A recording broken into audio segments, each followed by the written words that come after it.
Habari mtazamaji wa Michuzi TV.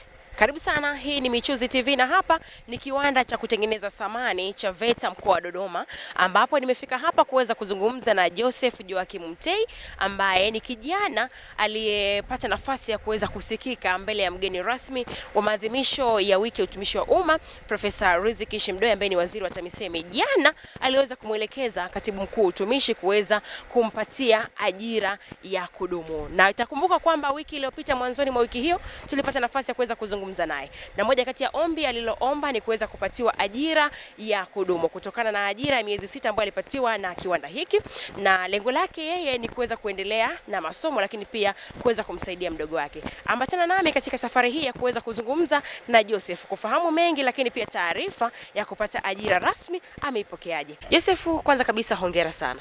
Asante. Unajisikiaje sasa mara baada ya taarifa ya waziri wa TAMISEMI kwamba amemwagiza katibu mkuu wa utumishi aweze kukupatia ajira rasmi? Kwa mimi hapa najisikia vizuri sana kwa sababu nilikuwa na waza kweli. Niliingia mkataba na VETA kwa kufanya kazi miezi 7. Katika ile miezi 7 nikamchukua mdogo wangu ili nimsomeshe, pia familia inanitegemea. Nikanawaza vipi katika nikiwa narudi kuendelea na masomo yangu nitawezaje kumsaidia mdogo wangu wakati sitoendelea na kazi. So nimejisikia vizuri sana sababu na uhakika kwamba nitakuwa nasoma huku nikiwa na ajira. Ndio. Sawa, mara baada ya kupata sasa taarifa hiyo, unafikiri kwamba unalipi la kuweza kuambia wale vijana ambao wana mahitaji maalum na wanakuwa wamekata tamaa wakidhani kwamba hawawezi pia kuonekana na kuweza kupata fursa kama ulioipata? Kweli baada ya kupata taarifa hiyo, mimi maoni yangu nawaambia kwamba vijana wenye ulemavu kama mimi kwamba cha kwanza muombe Mungu, wao wanasali cha kwanza kwa sababu mimi napenda sana kusali. Kingine ni kwamba wajikubali, kwani serikali ipo kwa ajili yao. Serikali inawasikiliza, serikali imewapa kipaumbele sana.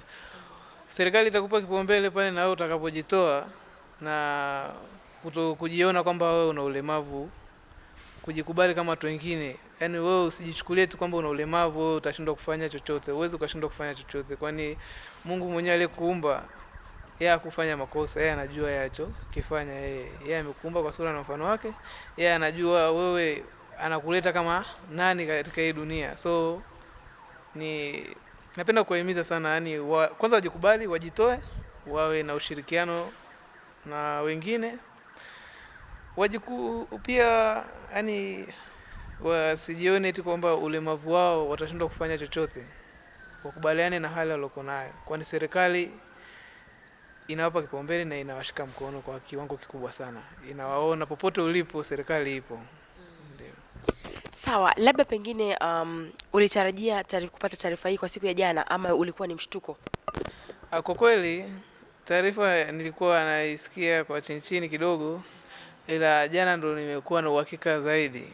Kwa sababu kabla ya jana katibu pia naye alikuwa ameshatoa hilo tamko, ila jana ndo nimejua kweli yani iko serious.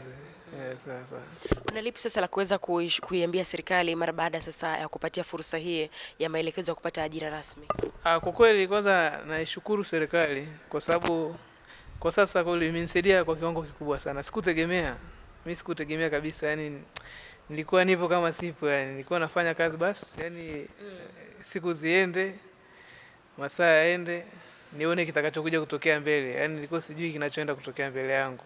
Sijui yani nilikuwa nawaza nilikuwa naenda kupitia magumu sana kwa sababu yani nilikuwa naenda kupata changamoto kubwa. Kwa sababu nilikuwa nishaongea baadhi na watu ninaomba yani wanisupport. Ukiangalia nina mdogo wangu, natakiwa nilipe kodi, natakiwa nisafiri kwenda chuo, nilikuwa nawaza kweli. Ila serikali kwa kweli naishukuru sana serikali ya Dr. Mama Samia Suluhu Hassan kwa sababu bila hiyo leo ningekuwa na mawazo sana, yani ningekonda sijui yani ningekuaje. Sipati picha ningekuaje yani. Sawa, Joseph, kwa mtu ambaye sasa anafuatilia mahojiano haya kwa mara ya kwanza, angetamani kufahamu umesomea fani gani, lakini pia kwa namna gani VETA imeweza kuwezesha wewe kupata fursa ya kuweza kuonekana na serikali kuweza kukupatia ajira rasmi? Kwangu mimi hapa nimesoma fani ya civil draft. Nilianza mwaka 2024, nimemaliza 2025.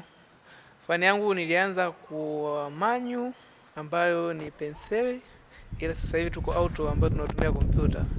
Kwa kweli na ukiangalia VETA hawakuangalia labda kwa sababu na ulemavu wakakataa kunichukua.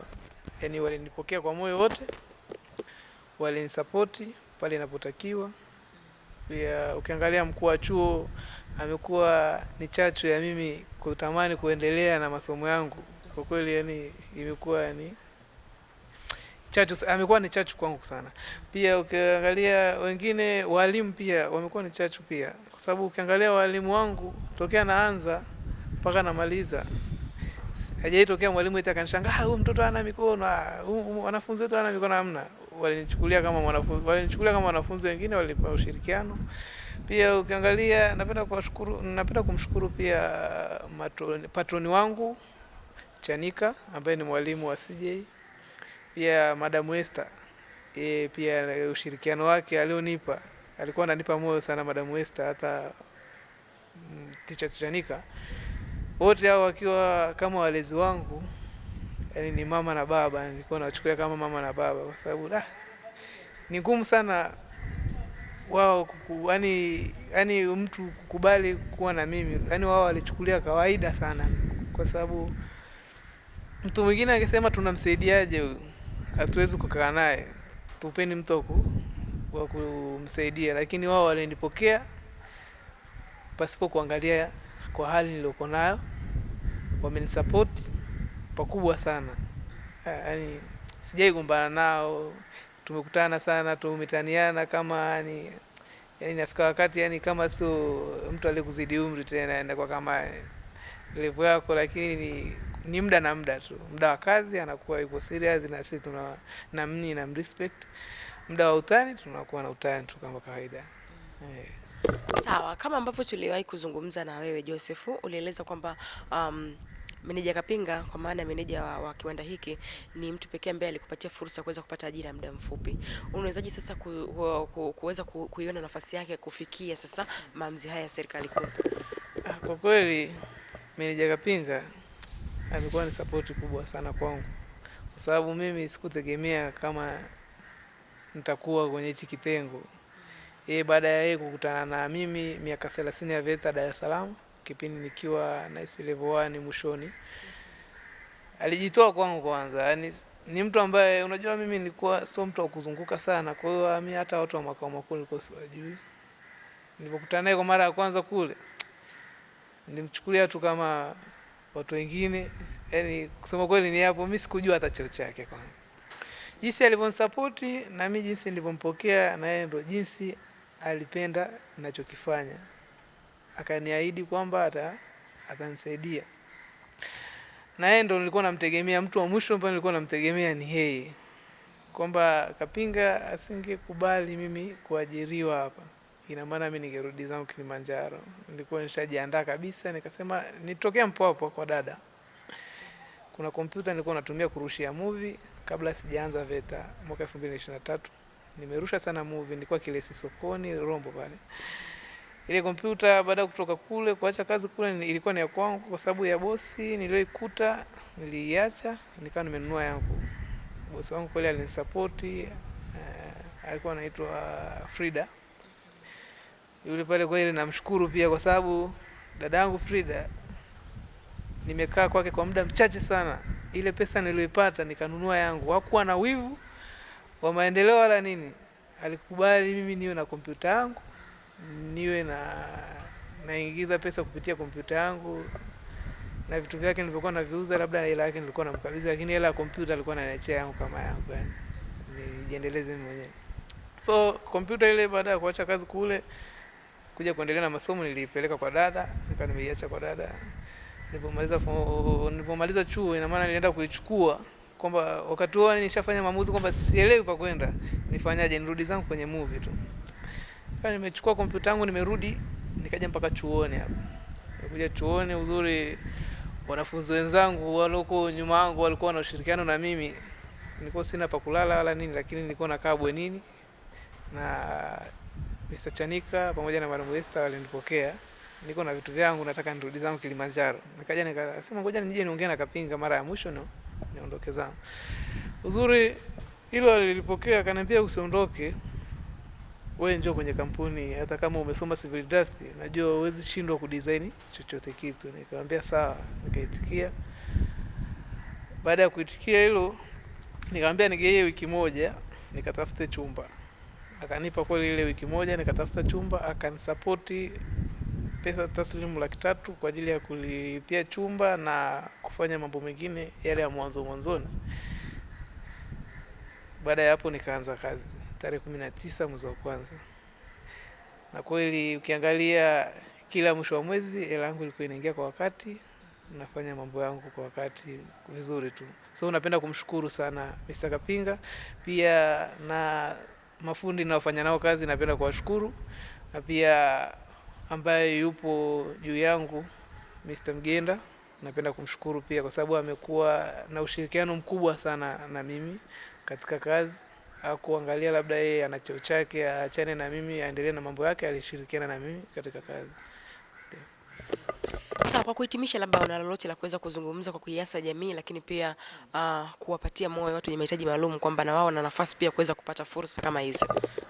Mimi kwangu napenda kuiambia jamii, napenda kuwahimiza jamii kwamba cha kwanza kuna wale wenye watoto wenye mahitaji maalum, yani wawasupport. Kama uwezi kuwasupport, jaribu kuomba support. Mimi leo hii mama yangu angenificha ndani, ningekuwa tegemezi kwake, ila kwa kuwa alinipambania kweli. Mama yangu alizunguka kutafuta shule kwa sababu shule zilikuwa kidogo ilikuwa ni changamoto. Alizunguka kweli pakubwa, yani alizunguka mikoa na mikoa, ikafika wakati akakata tamaa kabisa. Yani tuko nyumbani pale nasoma tu shule ya magereza pale, nahisi nikutana na dokta ambaye naye alikuwa support yangu. Nimekutana naye juzi nilipokuwa kwenye haya maadhimisho, nimekutana naye kweli, nimesalimiana naye. Dokta mmoja hivi naye alinisupport sana. So nilikuwa nasoma pale magereza, alikuwa na chekechea, nilisoma pale. Sikuwa na uwezo wa kuendelea mbele kwa sababu hakukuwa na shule ambayo kuweza kunipokea kwa pale Kilimanjaro Rombo pale. So ndio akatokea ule sister ambaye alinisupport, Sister Maria Benedicta, kuanzia chekechea mpaka la 7.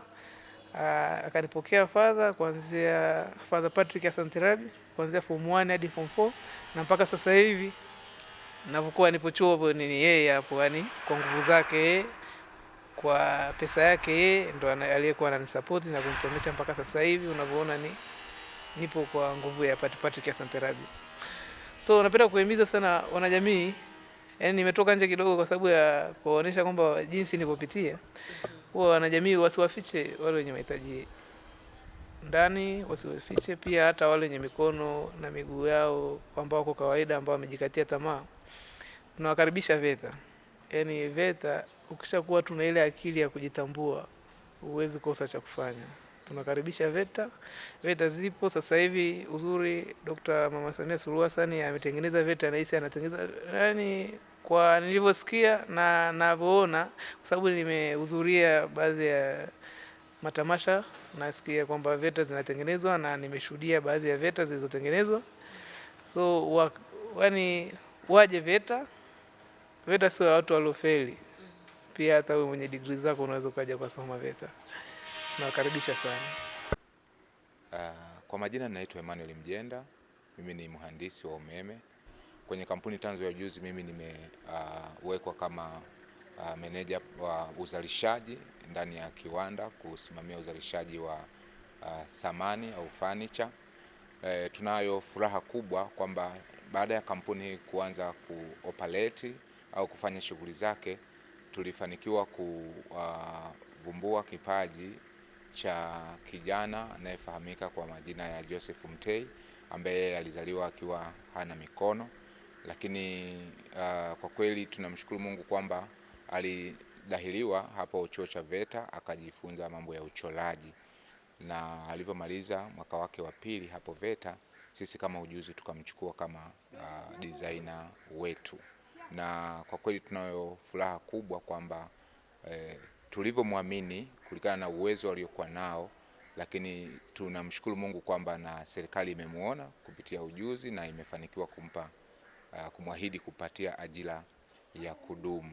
Kwa hiyo tutoe wito kwa wazazi na walezi mbalimbali wenye watoto au vijana wenye changamoto yoyote ile, wasisite kuwaibua na kuwaunganisha na VETA. Mimi ni Belinda Joseph na hii ni Michuzi TV. Asante sana kuendelea kuwa mdau na mfuatiliaji wa Michuzi TV.